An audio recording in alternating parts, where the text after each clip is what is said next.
Good afternoon, everyone.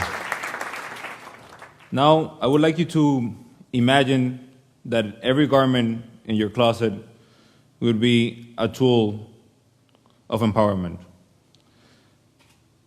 That every piece of your clothing, your pants, your shirts, even your underwear, will represent an opportunity for a person in the other side of the world or in the other side of your city, a person that needs it. Now, I want you to keep that image, and I want to ask you, what does a person, 5-year-old, has and does better than any one of us? Well, they ask questions. They ask a lot of questions. Nor good nor bad, just a lot of questions motivated by curiosity. I'm bringing this up for 2 reasons. First, because I want you to lay back and be the panda, enjoy the moment to actually ask questions, be curious. And second, because my career as a social entrepreneur started nothing later than when I was 5 years old. So let me take you to my reality and where this happened. I come from the Dominican Republic, a developing country in the Caribbean, where opportunities are not necessarily always there, where there is a lot of luck related to the process of development of a young person in general. So when you have this kind of situations, you have to always wonder, what are the facts that influence the career of a person to become a social entrepreneur and to become a social entrepreneur in the other side of the world, in Germany? Well, one of the big elements that changed that, I can remember very clearly, and it was actually the fact that I'm the youngest of 3 brothers. Meaning that when I came around, my mother was actually a bit tired of trying to answer all the questions that we had and all the problems that normally the children see in daily life. Like per se, in this situation, 8 years before, my brothers probably asked, what happened? Why is this kid there? Why is he asking for money? Why is he not in the school? Why is he normally darker than people that are in the cars? What's happening there?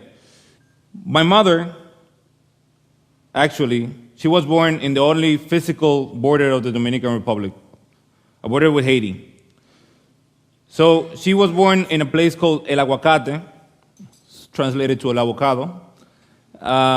And if she would have been born 7 kilometers down the road to the west, she would have immediately had half of the chances of expectancy of life.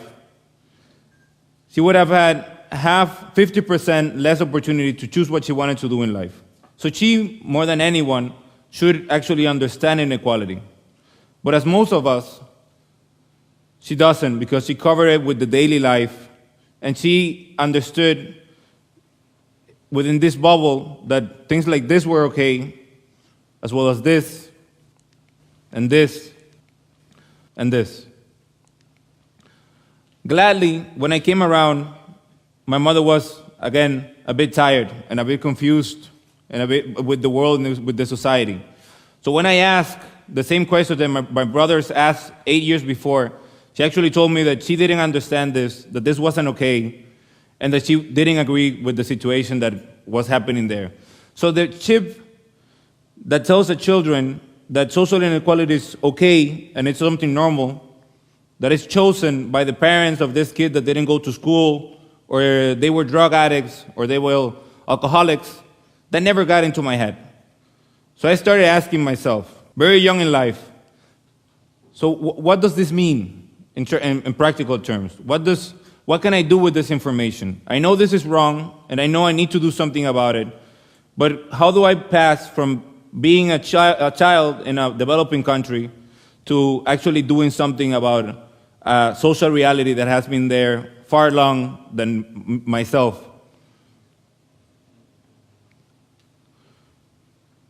Life got it to me. I mean, I started growing up, my priorities changed, and I became a professional sports person. I fenced for 10 years.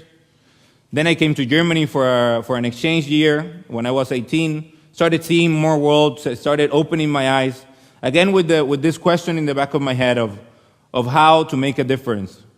But this wasn't clear. I came back to the Dominican Republic 19 and started studying law, more confused than ever. Didn't know exactly what I wanted to do in life, but I knew exactly what I didn't want it to do.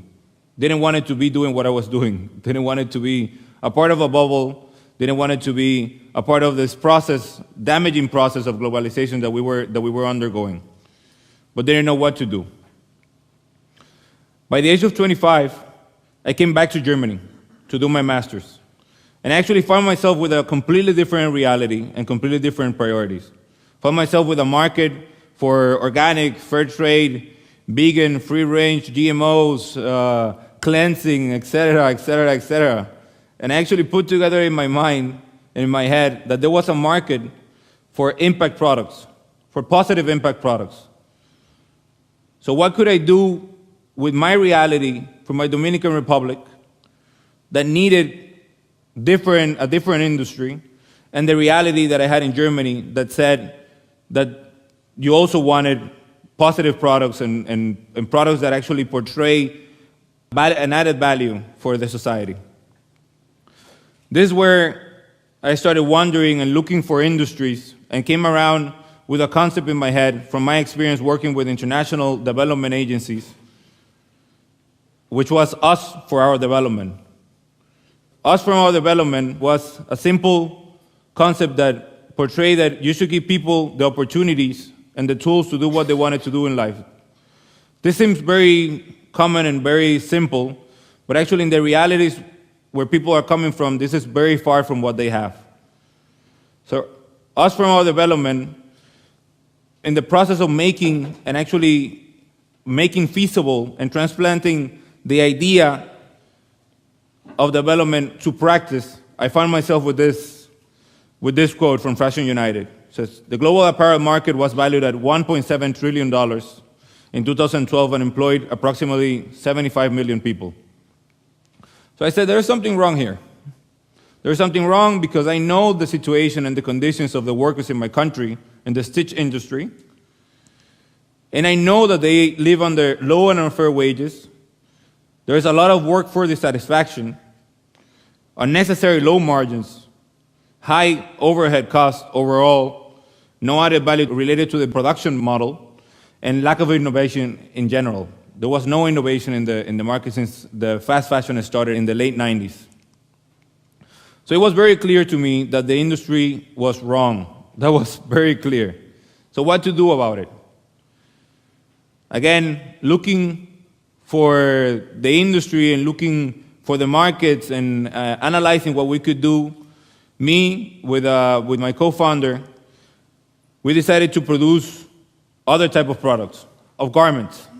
We decided to create high-quality, ethical garments that added value in all production models and that had a living wage salaries overall and the retail at a fair price, because that's also important. What happens at the end of the cycle? Normally, the fashion industry is divided into 5 elements: design, production, marketing, logistics, and retail.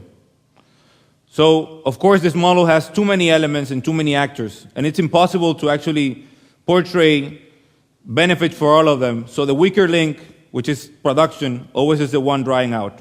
We decided to unite all these elements and actually do a company that does all of them at a lower scale. At a lower scale, unites production with marketing and marketing with logistics and marketing with retail, meaning that we use all the same elements and all the same team to have better conditions for production overall. And this is how we became a part of ethical fashion movement. Ethical fashion movement is the innovation and the disruption of an industry in terms of production, retail, and logistics in general of the fashion industry. We created products like the one I'm wearing today, which is, again, high quality, ethically produced, and retail at a fair price. Completely traceable to its production through a tag that allows the customer to follow up with the conditions of the workers behind the production line. how do we see our social funnel, and how do we see that a product can contribute to a person's life and to a community development?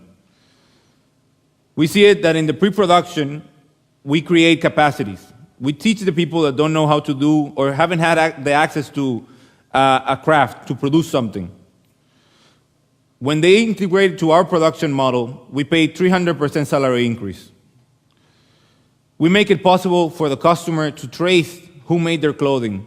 That means that the person who signs the product actually feels a part of the production and feels a part of the product, and they know that they're going to receive a direct benefit of the sale of this shirt or of this product in general. We package in organic material to lower our mental impact, and we sell at a fair price, again, for the end consumer. We've decided that ours is only one of the experiences that follows to the logic that we need as a society to make ethical sexy, to make this new trend of good products, of sustainable products, the new thing, the new sexy thing. It's happening already in some markets, and you may think that this is something usual because you've heard all of this before. Maybe some of you heard about the organic fashion, organic cotton, and so on, but this is such a little element and such a little part of the general industry that is damaging so many lives and that could potentially help lives.